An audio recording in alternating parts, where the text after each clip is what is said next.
እናንተ የፍቱን ቤተሰቦች እንደምን ከረማችሁ?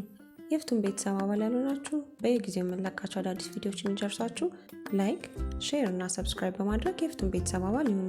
በብዙ ያተርፉበታል። እሺ የፍቱን ቤተሰቦች ዛሬ ደግሞ ይዘንላችሁ የመጣነው እንዴት እንቁላልን በመጠቀም ፊታችንን ውብና ያማረ ማድረግ እንዲሁም ደግሞ የቆዳ መሸብሸብን፣ ጥቋቁርና ነጫጭ ነጠብጣቦችን blackheads እና whiteheads የሚባሉትን ነጠብጣቦችን ለማጥፋት የሚያስችለን በቀላሉ ሁለት ነገሮችን ብቻ በመጠቀም በቤት ውስጥ የሚዘጋጅ የእንቁላል ማስክ አዘገጃጀት ነው። አብራችሁን ቆዩ። የመጀመሪያ የምናዘጋጀው ማስክ የቆዳ መሸብሸብን በተለይ ደግሞ ግንባራችን ላይ የሚወጣውን የቆዳ መሸብሸብን ለማጥፋትና ለመከላከል የሚያግዘን የእንቁላል ማስክ ነው። ይህንን ማስክ ለማዘጋጀት መጀመሪያ የሚያስፈልገን ነገር ፔትሮሊየም ጄሊ ወይም ቫዝሊን የሚባለው ነው። ቫዝሊን ቆዳችንን በጣም ለማለስለስና እንዲሁም ደግሞ ፍሬሽ እና ያማረ ቆዳ እንዲኖረን ያደርጋል። በተለይ ደግሞ ለደረቅ ቆዳ ሞይስቸራይዝ ስለሚያደርግ ወይም ስለሚያለሰልስ በጣም ይመከራል። ሌላውና ዋነኛው ደግሞ የሚያስፈልገን ነገር እንቁላል ነው። ይህንን ማስክ ለማዘጋጀት የእንቁላሉን ነጩን ፓርት ወይም ደግሞ ነጩን ክፍል ብቻ ኤግ ዋይትስ የሚባሉትን ነው የምንጠቀመው። ነጩ ክፍል ወይም ደግሞ ኤግ ዋይት ትላልቅ የቆዳ ቀዳዳዎችን ወይም ደግሞ ፖርስን በመዝጋት የቆዳ መሸብሸብን፣ ሪንክልስን በማጥፋት እናም ቆዳችን ያማረ፣ አንጸባራቂ፣ ጽዱና የልጅ ቆዳ እንዲኖረን በማድረግ በጣም የታወቀ ነው። እንዲህ የእንቁላላችን ነጩን ክፍል ለይተን ከጨረስን በኋላ ወደ አዘገጃጀቱ እንሄዳለን። ወደ አዘገጃጀቱ ስንሄድ ከፔትሮሊየም ጄሊያችን ላይ ወይም ደግሞ ከቫዝሊናችን ላይ አንድ የሻይ ማንኪያ ወስደን ማስካችን የምንሰራበት ባዶ እቃችን ላይ እናደርገዋለን።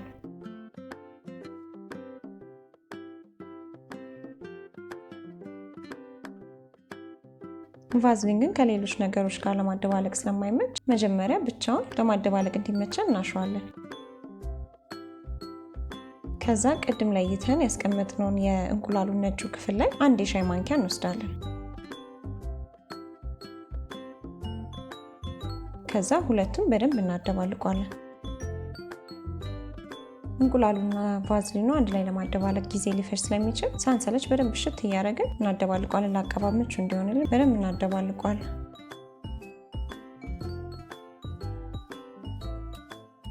በደንብ ሲደባለቅ እንዲነጣ ያለ ቴክስቸር ይሰጠናል። አሁን ለአቀባብ ምቹ ስለሆነ መጠቀም እንችላለን። ቅድም ካዘጋጀን የእንቁላሉ ነጭ ክፍል ላይ የተረፈንን ፍሪጅ ውስጥ እስከ 3 ቀን አስቀምጠን ከሌላ ማስክ ጋርም ከሌላ የማስክ አዘገጃጀት ጋርም መጠቀም እንችላለን። እንዲሁም ደግሞ ሌላ ሁለተኛ የማሳያችሁ ማስክ ላይ ሌላ እንቁላል አጠቃቀም ስለማሳያችሁ አስቀምጠን በኋላ እንጠቀመዋለን። እንዲህ ሁለቱን ማደባልቀን ከጨረስን በኋላ ማስካችን ለመጠቀም ዝግጁ ስለሆነ ፊታችንን እንታጠበውና ያዘጋጀነውን ውህድ ፊታችንን ቀባለን። ከዛ ከተቀባን በኋላ በደንብ እያሸን ሙሉ ፊታችን ላይ እናዳርሳለን። በተለይ የቆዳ መሸብሸብ ያለብን አካባቢ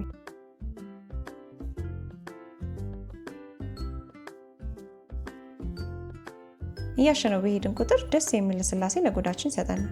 አንድ 5 ደቂቃ ካሸነው በኋላ ፊታችን ላይ ከ20 እስከ 30 ደቂቃ ቆይተን ለብ ባለ ውሃ መታጠብ እንችላለን። ስንታጠበው ግን ማስኩ ቫዝሊን ስላለው ትንሽ ለመልቀቅ ሊያስቸግረን ስለሚችል ትንሽ የሳሙና አድርገን መታጠብ እንችላለን።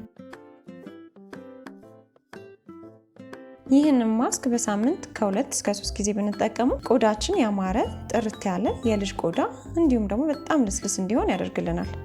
ይህንን ማስክ እንደምትሞክሩትና ለውጥ እንደምታገኙበት እርግጠኛ ነኝ። ታመሰግኑኛላችሁ። ሞክሩት።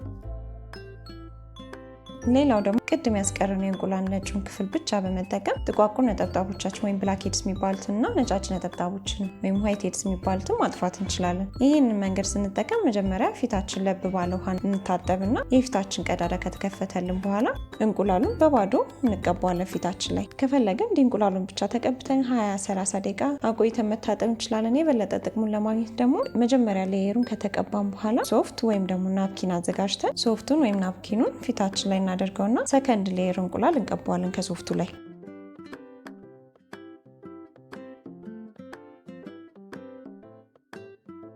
እንዲቀብተን በደንብ ካዳረስነው በኋላ እንቁላሉን ከነሶፍቱ ለ20 ደቂቃ ፊታችን ላይ እናቆየዋለን። ከዛ 20 ደቂቃ ከሞላን በኋላ ትንሽ ደረቅ ሲልልን ሶፍቱን ቀስ እያልን እናነሳዋለን። ሶፍቱን በምናነሳበት ሰዓት የቆዳችን ቆሻሻን፣ ጥቋቁር ነጠብጣቦችና ነጫጭ ነጠብጣቦችን በማንሳት ይረዳናል። ይህንን የእንቁላሉን የነጩን ክፍል ወይም ኤግ ዋይትስ በሳምንት ከ1 እስከ 2 ጊዜ በመጠቀም ፍቱን የሆነ መላ እናገኝበታለን። ጥቋቁርና ነጫጭ ነጠብጣቦቻችን በማንሳት ፊታችን ያማረ እና ጽድት ያለ እንዲሁም ደግሞ የሚያንጸባርቅ ቆዳ እንዲኖረን ያደርግልናል።